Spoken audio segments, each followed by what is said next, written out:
Friday एकदम solid session हो जाता है, करेक्ट। सबसे ज्यादा खबरें आ जाती है, तो आज भी वैसा ही? आज भी वैसे बहुत सारी देश में भी और विदेश में भी बहुत सारी खबरें। जी हाँ। लेकिन मार्केट 2 दिनों में जिस दिन हमारे यहाँ छुट्टी थी उस दिन भी खूब चला और जो चला, इसका एक बड़ा रीज़न आप ये कह सकते हैं कि क्वार्टरली क्लोजिंग थी, तो बहुत सारे वो वाले एडजस्टमेंट भी हुए। लेकिन जो आउटलायर था उसमें वो नैस्डैक था, टेक स्टॉक्स थे, और आप देखिए 2 दिनों में उसमें बड़ी रैली वहाँ पे बनी। लेकिन ओवरऑल जो रैली बन रही है उसमें अब धीरे धीरे लोग ट्रेडर्स ये बिलीव कर रहे हैं कि बैंकिंग क्राइसिस में अब कुछ नया नहीं आ रहा है, सेटल होता हुआ जैसे देखने को मिल रहा है। साथ ही उनको लग रहा है कि इन्फ्लेशन भी अब हो सकता है कंट्रोल होके आए, और फेड की तरफ से भले ही कमेंट्री बहुत हार्श हुई, लेकिन उनकी क्यूटी अब जब क्यूई में कन्वर्ट हो रही है तो सिस्टम में इतनी दिक्कत नहीं है, क्योंकि मतलब पैसा जो बहुत कम कर रहे थे वो सिस्टम में वापस डाला जा रहा है, भले ही बैंकों को लिक्विडिटी देने के लिए, तो इसलिए तेज़ी हुई। लेकिन इस पूरी तेज़ी को अगर आपको समझना है तो आपको सिर्फ नैस्डैक देखना चाहिए। नैस्डैक में अक्टूबर लोज से अभी तक 20% की रैली कंप्लीट हो चुकी है, और टेक्निकली इसको एक बुल रन मान लिया जाता है। 20% गिरे तो बेयर मार्केट हो जाता है और 20% चले तो बुल मार्केट हो जाता है। तो ये नैस्डैक में हुई है। तो कुछ ये लोग ये कह सकते हैं कि बॉटम बन चुका है और टेक स्टॉक्स में बड़ी तेज़ी चल रही है, लेकिन तो उसके अंदर और थोड़ा सा आप डीप डाइव करेंगे तो आपको ये पता लगेगा कि 3-4 स्टॉक हैं जिनके दम पे रैली चल रही है। माइक्रोसॉफ्ट, एनवीडिया, ऐसे चिप वाले स्टॉक, माइक्रॉन, ये सारे स्टॉक हैं जहाँ पे तेज़ी चल रही है। तो क्या नैस्डैक की रैली को रिप्रेजेंटेटिव मानना चाहिए? ये डिबेट चल रही है, मुझे नहीं पता कि इस डिबेट का अंत कहाँ होगा, लेकिन ये बिल्कुल फैक्चुअल है कि 5-6 स्टॉक हैं जिनके दम पे नैस्डैक ने 20% की रैली अपने लो से दिखाई है। अब उसको टेक्निकली आप बुल मार्केट कह सकते हैं या जो भी कहें।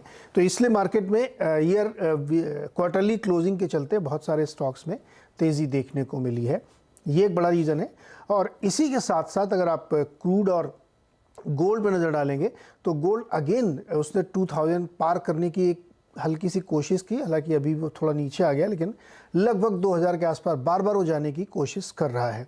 और क्रूड ऑयल जो है 78-79 के आसपास अपना सस्टेन्ड बेसिस पे चल रहा है, और उसमें भी रुझान ऊपर की तरफ बना हुआ, क्योंकि बहुत सारे हेज फंड की पोजीशन अभी भी कटी नहीं है। हमको उम्मीद थी कि शायद 31 मार्च के पहले ये कट जाए, लेकिन अभी भी वो पोजीशन लेके खड़े हुए हैं, तो शायद वहाँ पे भी वो थोड़ी मजबूती हो सकती है।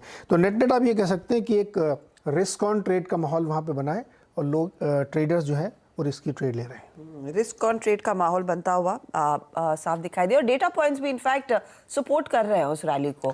जो जीडीपी का आंकड़ा आया Q4 जीडीपी का आंकड़ा सपोर्ट कर रहा है। दूसरा जो जॉबलेस यानी बेरोजगारों की संख्या उसमें 5000 की केवल बढ़त हुई है, तो उससे भी लोगों को लग रहा है देखो थोड़ी सी तो बढ़ी है ना। तेजी वालों को हल्का से हम लोग ट्रिगर हैप्पी होते हैं, छोटा सा ट्रिगर मिले और हम खुश हो जाते हैं एकदम, तो वो भी एक कारण आप मान सकते हैं खुश होने के लिए। और यूरोप में कई देशों में महंगाई नीचे आई है, तो वो इनफैक्ट डेटा पॉइंट्स। अच्छा, महंगाई की बात की तो यूएस इन्फ्लेशन का डेटा आज शाम को आएगा, तो वहां से क्लियर कट और भी पिक्चर तस्वीर होती हुई दिखाई। पीसीई जो लार्जली जो फेडरल रिजर्व कहता है कि ज्यादा सबसे ज्यादा क्लियर है कि एक्चुअल सिचुएशन क्या है।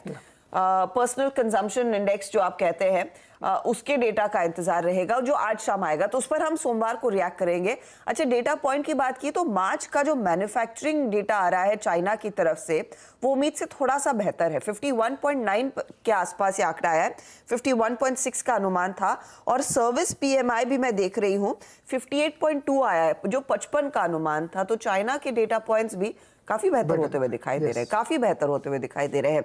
तो वो भी इनफैक्ट एक मार्केट होगा जिस पर आपकी नजरें होनी चाहिए। दिखा दीजिएगा एशिया मार्केट्स में इस डेटा के बाद किस तरह का रुझान बनता हुआ दिखाई दे रहा है, वो इंपॉर्टेंट है, जो ट्रेंड सेट करेगा। क्योंकि जो पॉजिटिव क्यू हम लेकर आए वो अमेरिकी बाजार से लेकर आए, और अब जो चाइना का डेटा आ रहा है वो भी अच्छा है। तो हांगकांग का मार्केट क्या कर रहा है और साथ ही साथ निकेई में क्या हो रहा है उस पर आपकी नजरें होनी चाहिए। वो इंडेक्स आपकी स्क्रीन पर फटाफट से आ जाएगा। अच्छा, निकेई 280 पॉइंट ऊपर है, हांगकांग का मार्केट भी करीब 274 अंकों की बढ़त दिखा रहा है। जो सेटअप है वो काफी ज्यादा मजबूत है। अच्छा वीरू, ऐसी स्थिति में पिछला सत्र प्राइमरीली एक्सपायरी लेड सेशन था, बहुत बड़ी रिकवरी देखने को मिली। आई एम श्योर वो शॉर्ट की पोजीशंस जो 80% एंड अबव थी कम हुई हैं, लेकिन बताइए आज के लिए ये जो पहला सेशन है इस वित्त वर्ष का, अप्रैल सीरीज का, किन लेवल्स पर अब जोर दिया जाए? SGX निफ्टी एक बार फिर 17,200 के ऊपर। Good morning Harshita. देखिए जो